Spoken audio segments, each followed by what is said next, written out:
श्री स्वामी समर्थ दत्तश्री किचनमध्ये तुमचे मनपूर्वक स्वागत आहे। तर आज आपल्या किचनमध्ये आपण बनवणार आहोत गुळांबा। इथे साधारण 3 ते 4 मी तीन कैऱ्या घेतलेल्या आहेत। स्वच्छ धुवून त्याची साल काढून घेतलेली आहे। ते थोडे पिवळसर आहेत पण आंबट आहे।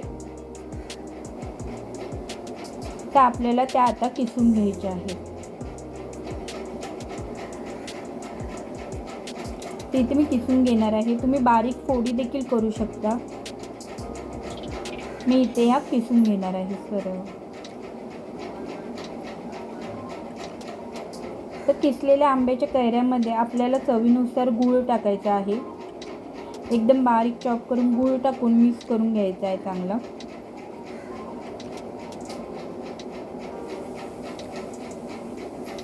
ते इथे गॅसवर मी पातेलं ठेवलं होतं, त्यामध्ये हे मी टाकत आहे। एकदम मंद आचेवर आपल्याला हे शिजवून घ्यायचं आहे।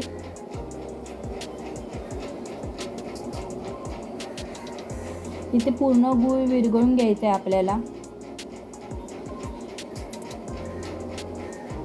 एकदम मंद गॅसवर आपल्याला शिजवून घ्यायचं आहे।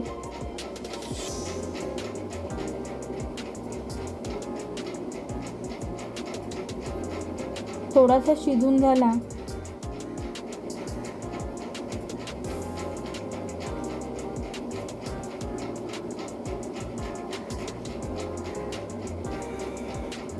थोडंसं शिजून झालं की त्यामध्ये आपल्याला 4 ते 5 लवंग,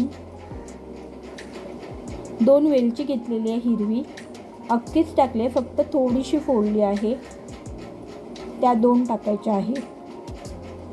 दालचिनीचे 3-4 तुकडे टाकायचे आहेत, अर्धा इंचाचे, आणि मिक्स करून घ्यायचं आहे। पूर्ण गूळ विरघळल्यानंतर तुम्ही टेस्ट करून पहा। जर तुम्हाला अजून गोड हवं असेल तर तुम्ही अजून गूळ टाकू शकता।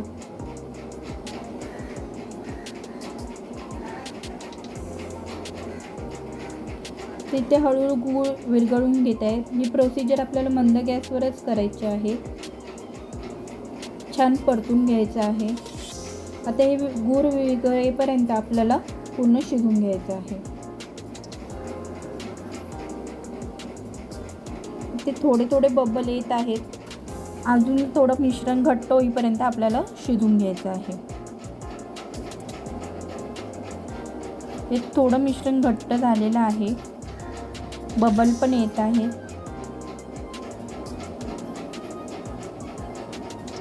आपल्याला झाकण लावून आणि नाही शिजवायचं, असं शिजवून घ्यायचं आहे।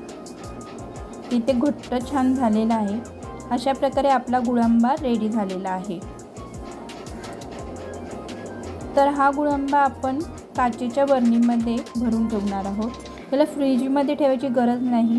काचेची बरणी स्वच्छ धुवून पुसून घ्यायची आहे आणि त्यामध्ये हा गुळांबा भरायचा आहे।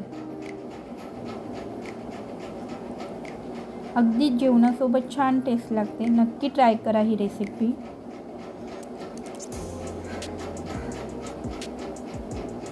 लहान मुलांना देखील खूप आवडेल।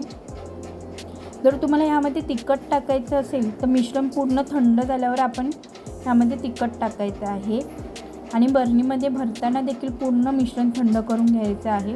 त्याच्यानंतर बरणीमध्ये भरायचं आहे। तर अशा प्रकारे आपला गुळांबा रेडी झालेला आहे। नक्की रेसिपी ट्राय करा। आवडली असेल तर नक्की लाईक करा, शेअर करा आणि माझ्या चॅनलला सबस्क्राईब करा। थँक्यू।